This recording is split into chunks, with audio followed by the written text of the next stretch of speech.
What's up, Saiyan Army? So, if I was starting at 30% body fat, this is what I would do. In today's video, we're going to be covering 5 steps to help you lose fat, get lean, and keep it off. After online coaching for over a decade now, I've taught and helped hundreds of clients starting at 30% body fat and above get very lean.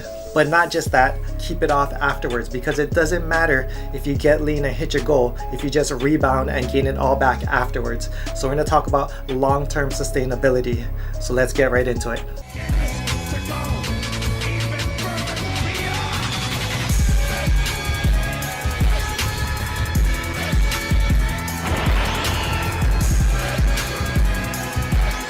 We're going to cover the big 5. And when you search fat loss, weight loss across YouTube, these are the top 5 tips that you will find. And in this video, I want to cover something a little bit different. 5 other tips that can be just as important but aren't talked about nearly as much. So here's the big 5. Sleep, hydration, protein, workout, and activity. Alright, sleep, minimum 7-8+ hours a night. Hydration, aim for a gallon of water a day, obviously depending on your body weight. Protein, 1 gram per pound of lean body mass.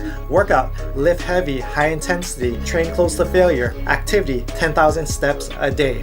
And those are the 5 basics for losing weight. However, let's get into my top 5. Number 1, slower is better.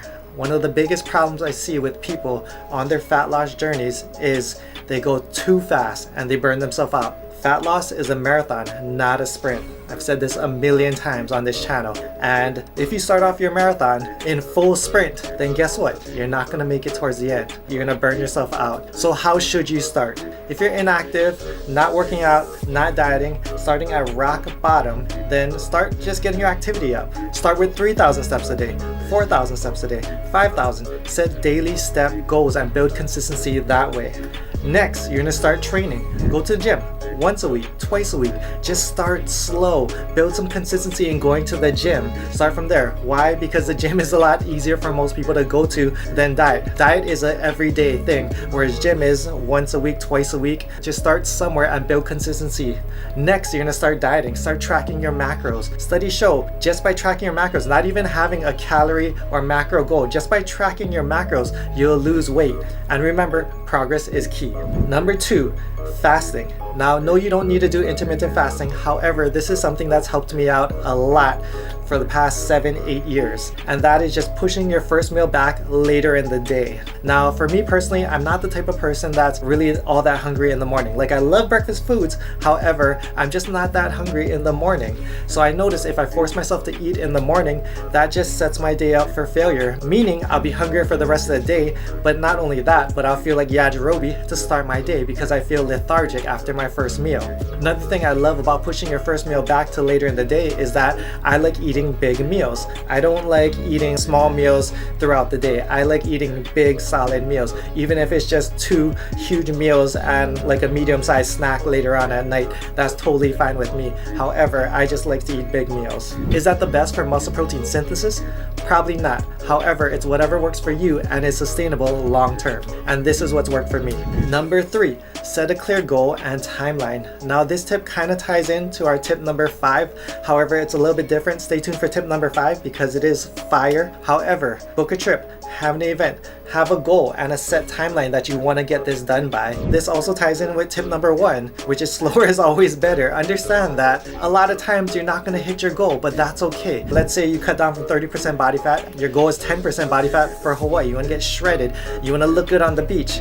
And let's say you only get down to 15%. That's still progress. It's still better than you were off at 30% body fat. I have a client right now who's getting shredded for his 4th of July family party. He got fun at for gaining weight. So this time he wants to show everyone. I have another client who's going to Bali next month. Another one getting married. And actually a few others just want to get in shape before starting their family, before settling down and having their kids, because they don't want to start the next chapter of their life not in their best shape and ready for it. So set a clear goal and have a timeline booked.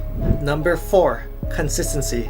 Now, this is the most important thing within anything you do. Within success in itself is consistency. Anyone successful in anything was always consistent in doing that thing until they got great at it. So ask yourself, what's holding you back? Chances are this isn't your first time trying to lose weight, starting your weight loss journey, trying to get shredded, trying to change your life. However, hopefully after this video, it'll be your last. But really sit down and be honest with yourself. What's holding you back? What's the reasons you keep falling off? Sit down, bring out a notepad and paper, and write down what went wrong each and every time, or what started it. Was it a trip that you went on prematurely, before setting your goal? Is it friends that go out, peer pressure you to drink and smoke, whatever it may be? Is it family gatherings where they're feeding you food and pressuring you to eat and turning your calorie deficit into a calorie surplus? I'm not telling you to have zero social life. However, for this season of time, you're gonna have to be disciplined. Understand that I still go out to eat. I still go out with my friends. I still like to travel and go to Japan and eat everything. However, understand, once you get to your goal, the easier part is maintaining that goal, especially once you reverse diet and get your metabolism back up. That's the easy part. Cutting down is the hardest part. So this is just for a period and a season of your life to get healthy, get disciplined. So really sit down and figure out how you're gonna stay consistent and what's holding you back and what you need to take a break from for this season of your life to get disciplined and hit your goals. Number 5, accountability. Share your goals with someone, your friend, husband, wife, girlfriend, boyfriend. Hire a coach to keep you accountable. Accountability increases adherence. From my experience, I have a 90% success rate with clients who do the coaching with a friend or a partner, boyfriend, girlfriend, husband, wife. Why? Because they hold each other accountable. They're both on that journey. They're calling each other out if they're messing up. Now I'm all for working in the dark and letting the results speak for themselves. However, if you failed and you keep on failing, then you're not showing anyone results and something needs to change. So change something. And that also ties into my last tip, and that is regret. What if I told you that if you messed up this time around and you didn't go through your weight loss phase, you didn't get healthy, then you would lose 5 years off your life? What if you knew for certain that you would lose 5 years off your life? You weren't successful and you didn't get healthy. How serious would you take this? How important on your list of things to do and things to achieve would you make this? How high would you prioritize this, right? For a lot of you, this would be your number one priority, and your health should be, because time is the most valuable asset that we have. Don't let your health limit your time on this planet. My time and my calling is to change lives and help people. Do not